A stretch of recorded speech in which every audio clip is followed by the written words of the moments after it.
আসসালামু আলাইকুম। বিটি টুডের স্পোর্টস নিউজে আপনাকে স্বাগত। বাংলাদেশ বনাম জিম্বাবুয়ের ম্যাচ সহ টিভিতে আজ রয়েছে বেশ কয়েকটি হাই ভোল্টেজ ম্যাচ। চলুন এক নজরে দেখে নেওয়া যাক খেলাগুলো কখন কোন চ্যানেলে দেখা যাবে। প্রথমেই রয়েছে বাংলাদেশ বনাম জিম্বাবুয়ের দ্বিতীয় টি-20। খেলাটি শুরু হবে সন্ধ্যা 6টায়। টি স্পোর্টস ও গাজী টিভিতে খেলাটি দেখা যাবে। এরপরে রয়েছে আইপিএল পাঞ্জাব বনাম চেন্নাই বিকাল 4টায় টি স্পোর্টস ও গাজী টিভি খেলাটি সরাসরি দেখাবে। এরপরে রয়েছে লখনৌ ও কলকাতার খেলা রাত 8টায় টি স্পোর্টস ও গাজী টিভিতে খেলাটি দেখা যাবে।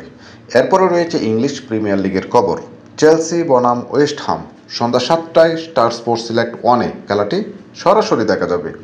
ব্রাইটন বনাম অ্যাস্টন ভিলা সন্ধ্যা 7টায় স্টার স্পোর্টস সিলেক্ট 2। লিভারপুল বনাম টটেনহাম রাত 9টা 30 স্টার স্পোর্টস সিলেক্ট 1-এ খেলাটি সরাসরি দেখা যাবে। এরপরে রয়েছে বুন্দেসলিগার খবর ইউনিয়ন বার্লিন বনাম বোকম সন্ধ্যা 7টা 30 সনি স্পোর্টস 2-তে খেলাটি সরাসরি দেখা যাবে। ফ্রাঙ্কফুর্ট বনাম লেভারকুসেন সন্ধ্যা 9টা 30 সনি স্পোর্টস 2-তে খেলাটি দেখা যাবে।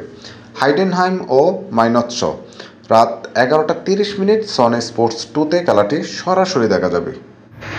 এরপরে রয়েছে টেনিসের খবর মাদ্রিদ ওপেন ফাইনাল রাত 10টা 30 সনি স্পোর্টস 5-এ খেলাটি সরাসরি দেখা যাবে। সিরিয়ার খবর রোমা বনাম জুভেন্টাস রাত 12টা 45 র্যাবিট হলে খেলাটি দেখা যাবে। ধন্যবাদ সবাই।